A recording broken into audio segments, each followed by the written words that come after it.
the danger is that everyone will sit around saying, oh, an ANC-EFF coalition would be too terrible, and working themselves up about that, which will happen, I suppose. But I think we all want to be more focused on solutions and, what we need to happen in that situation. And, the fact that the EFF favors nationalization of just about everything, the fact that they want to immediately take over all white-owned farmland, I mean, these would be so disastrous. They would create, there would be starvation very quickly, and we would also see, a complete loss of capital and skilled labor. It would just be catastrophe. In a piece that he wrote for BizNews Premium last week, R.W. Johnson explained that Cyril Ramaphosa's myopia could cost South Africa dearly. We're going to explore a little more with the political scientist this morning.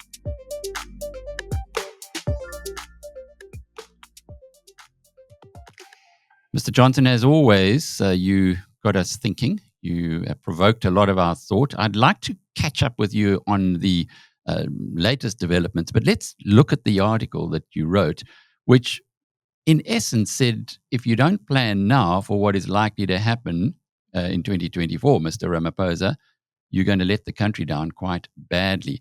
Perhaps we could just start with the scenario or the most likely scenario of an ANC-EFF coalition. Do you still believe that that's the way that South Africa is heading in 2024? Well, it does look as if the ANC is heading towards that. It's obviously their key fallback, and the EFF is making as much noise as it can to show that it's taking the same attitude over Russia, Ukraine as the ANC, which is a strong signal to the Russians that, they are an acceptable coalition partner.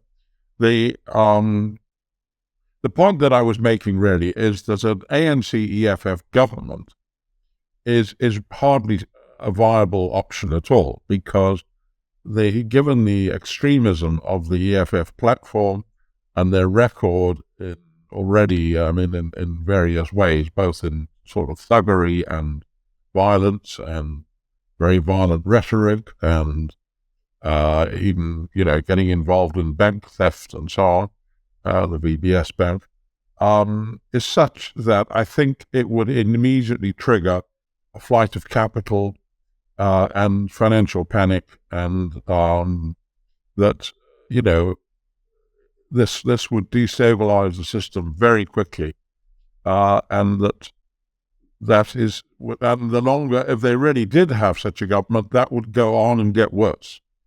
And I think that very quickly the situation would simply run out of control of the Treasury and the Reserve Bank, and we might well be forced into an emergency deal with the IMF or whatever. But I simply don't think that's a viable option.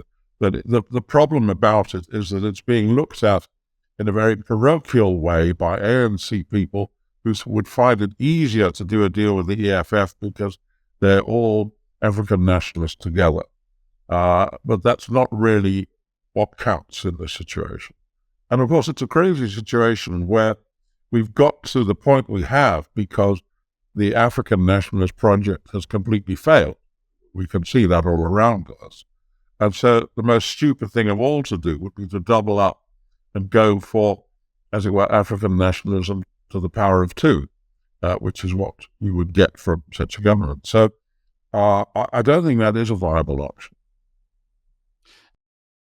And if you were sitting in Pretoria or in the Union buildings right now, presumably you should be making plans to avoid that nightmare scenario. And I'm very pleased that you've unpacked that, because many of the politicians tell us a nightmare scenario would be ANC-EFF coalition. Many people in the country, citizens, are saying that those anyway who have an understanding of economics are saying that would be a crazy situation for the country and the value of their assets would be significantly impaired.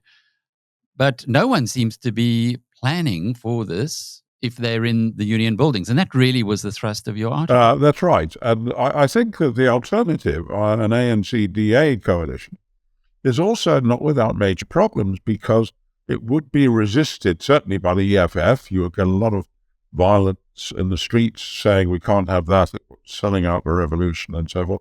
And they would be joined by COSATU and SACP, who would see that as the way that they would be losing leverage within the Triple Alliance. So that would also be a very major political crisis for Ramaphosa to deal with, one way or the other. But the worry that I had, and which you're alluding to, is that if something like this happens, that Ramaphosa, given his track record, is likely to then start going in for lengthy consultation. And that cannot be afforded, because what will be needed is a crisp, quick decision.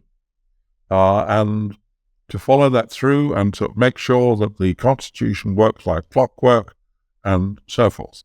Because if that happens, then quite a lot of ANC people will have lost their jobs, both MPs and even ministers, and there will be a lot of unhappiness and so on. But so the more that everything is done saying, well, this is the way the Constitution orders it, therefore that's what's going to happen, that would make it more understandable and more acceptable, I think. But if he sits around and dithers, which is the way he normally behaves, then all the things that I was talking about with the EFF coalition would also happen, because the country would not know which way it was going. There would be capital flight, etc., etc., and think the situation would quickly run out of control as well. So we cannot afford for Ramaphosa to sit and dither. He's got to know what he's going to do and do it quickly, and then be very firm about it. But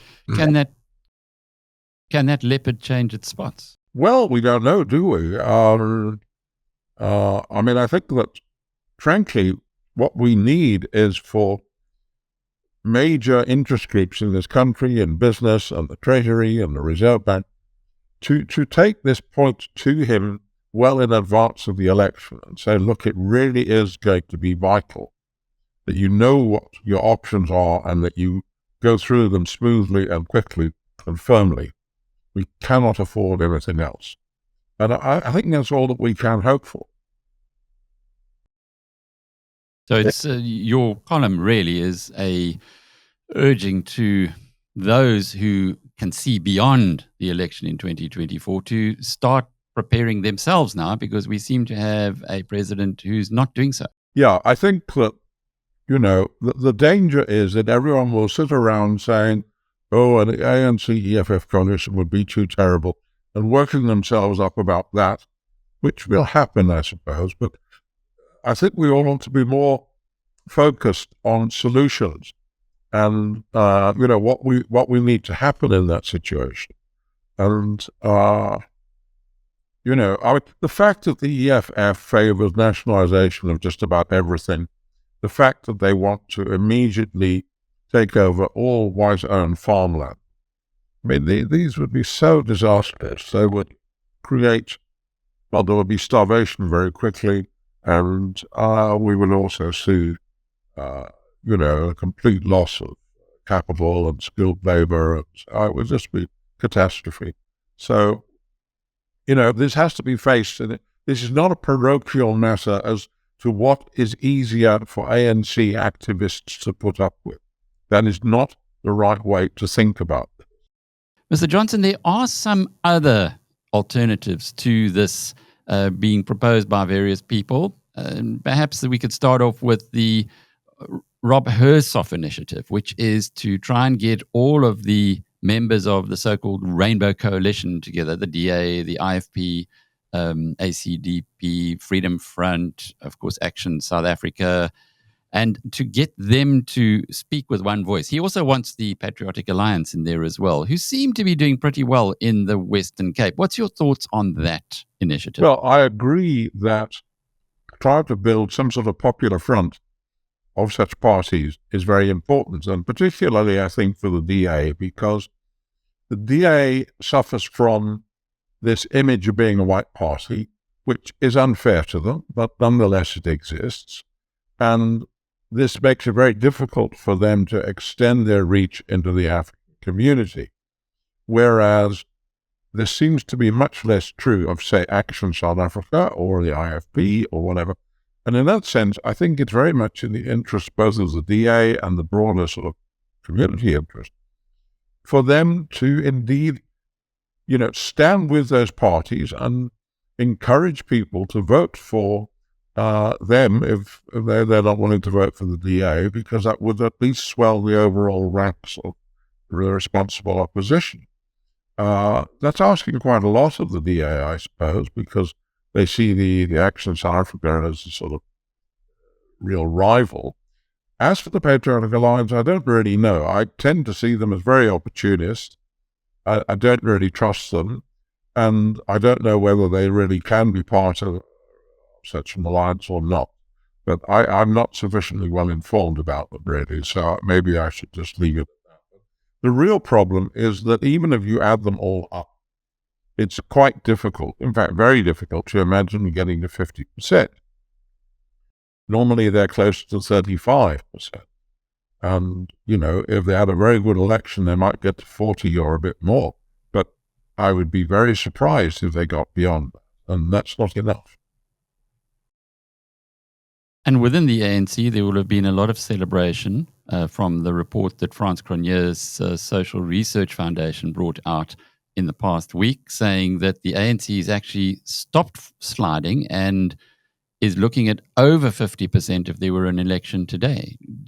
Have they got it on the money there? Well, I don't know. I mean, obviously it's a matter of how accurate the polling is for that. But look, what we certainly should anticipate is that the ANC are going to pull out all the stops for this election. They've already made this deal with the public servants, giving them a far bigger increase than can really be afforded. I wouldn't at all be surprised if we don't get a basic income grant. These things would be very irresponsible financially, but if it helps them win the election, they're perfectly willing to do such things. And, we also have probably dirty tricks coming from the Russians, and Lord knows, it could be a very, very rough and difficult election campaign. And I'm absolutely sure that the ANC, as usual, will tell all the people getting social grants they'll lose their grants unless they vote ANC, and they'll use all of the sort of pressure tactics they can. So they may be able to push their vote back up towards 50. I don't rule that out as a possibility, but even so, that would still represent a big loss of support. You mentioned the Russians in a number of our conversations to this point, and again now. There are many people in South Africa who don't understand this. Why would the Russians be involved in any way in this country, and in particular in this country's elections? Can you just unpack that for us, please? Look, because of Ramaphosa's position of a sort of pro-Russian neutrality over the Russia-Ukraine war, they have made themselves really rather an important diplomatic target for Putin. He will very much want to retain that support because he's otherwise very isolated. And to have the most important, or one of the most important African countries, which in turn is also a democracy, taking that line, is a big prize for him. So he will want to keep that. And we have seen already Russia intervening all over Africa, using mercenaries, using violent means, supporting coups and God knows what to get what they want, and interfering in elections using obviously cyber means and so forth. And they interfered in the Madagascar election. Now, I think that they're quite likely to do the same things here. They would like to keep a pro-Russian government in power, which is the way they see Ramaphosa. And Vexelberg, the oligarch who's very close to Putin, one of the bigger funders of the ANC. Exactly. They're already giving that very critical support to the ANC. And, at this Africa-Russian parliamentary forum, which took place last week, the Speaker of the National Assembly, Siviwe Mapisa Ngakula, she said, we lean on Russia and we support Russia. She just kept saying, we lean on Russia. And I think that's very important. I think the point is that, during the hardest part of the struggle, the Russians were the strongest single supporter of the ANC cause. They supported them financially, they gave them weapons, they gave them training, and they were critical. And the ANC were enormously impressed by the strength of the Russians, and it was wonderful to have such a big, strong, powerful backer. And I think now the ANC knows it's in trouble, knows it's declining, and one of its basic instincts is, where is our great Russian ally? Because we need them again now. And that was quite clear in the way that she spoke. We lean on them and we support them. I mean, she made no bones about it. The people of South Africa support Russia. And I think that represents something very real within the ANC. And it's very ignorant in the sense that their image of Russia was based upon a rather idealized view of the Soviet Union and things in the Russian past, like their victory in the Second World War and so on, which frankly are now very, very out of date. And I don't think they have really understood what is happening with Russia at all. Russia is a disintegrating empire, and it's a country in steep decline. And it's not what they think it is, but there we are. But I do think that instinct is strong on the ANC side, and of course on the SACP and Society side. And the money is flowing, clearly, from Russia, which would support what views one would have. Wechselbone is very important to them, and there could be more. So if we have a look from where we stand today into the future, we have discussed the France Cornier assessment, we've discussed the Rob Hersov initiative. The most likely outcome of the 2024 election, as we stand right now, and I think you've told us many times before that it's a long, long way, a year in politics. But right now, the most likely outcome would be ANC-EFF, which for investors would be a very, very scary consequence, whether you're invested on the stock market or indeed just own your own home. How would you propose that insurance, at least, could be taken against this? Well, it's very difficult to do that, isn't it? Certainly, I mean, you can't do much about your own home. And, I think property values certainly would. I mean, certainly in Gauteng, they were already not in a good way, but they will be hit very badly. Perhaps less so in the Western Cape, because it might be seen as a bit of a refuge.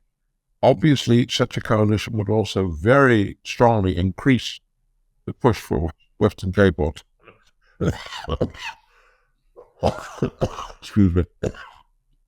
for Western Cape autonomy, and it would increase that sort of instinct all over the country, actually. But I think that what one could well imagine is that in the run-up to the election, I would imagine a lot of people, legally or illegally, will be attempting to get their money into dollars or euros or things like that, because they will be worried about what will happen to the rand, making sure they get out of their shares. But they will preemptively do these things. They won't wait for the election result. No doubt there would be more such action then, but there'll be a general flight from South African assets. So what people who want to protect themselves will do is to make that flight sooner. Just to close off with, my sources in KwaZulu-Natal say that Obasanjo from Nigeria was here last week and met with IFP and ANC members at the Oyster Box Hotel, where it's been downplayed. It was no politics, supposedly, but my sources say there was a lot of politics being spoken, i.e., that the ANC is trying to bring the IFP into its camp. Is that a viable proposition, given the differences between the parties historically? Oh, it's not impossible. And after all, Buthelezi did serve in the ANC government for quite a long time. He was Minister of the Interior for a long time. And so, this has happened before. And of course, they are, as it were, a more acceptable partner than the EFF. And I think certainly there would be people in the IFP who would find that an acceptable thing to do. So yes, I think that could well be a runner. The difficulty is that the IFP are not running they're looking more like a 5 or most 7% party at the moment, which might not be enough. But nonetheless, I think that, sure, they could be a player, coalition player. And they would not, of course, generate any of the bad vibes that the EFF deal would. They would be seen as responsible and so forth. And they would also be acceptable simply because they're Africans. So I think that would be perfectly possible. Would there be appetite, though, from the IFP side? Well, I think probably there would be people in two minds about that. Some would find it more acceptable than others. I think it might still matter which way Buthelezi went, because although he's no longer party leader, he's obviously still very influential in that camp. I think we'll have to wait to see which way they jump. But I would have thought that they might very well go for it.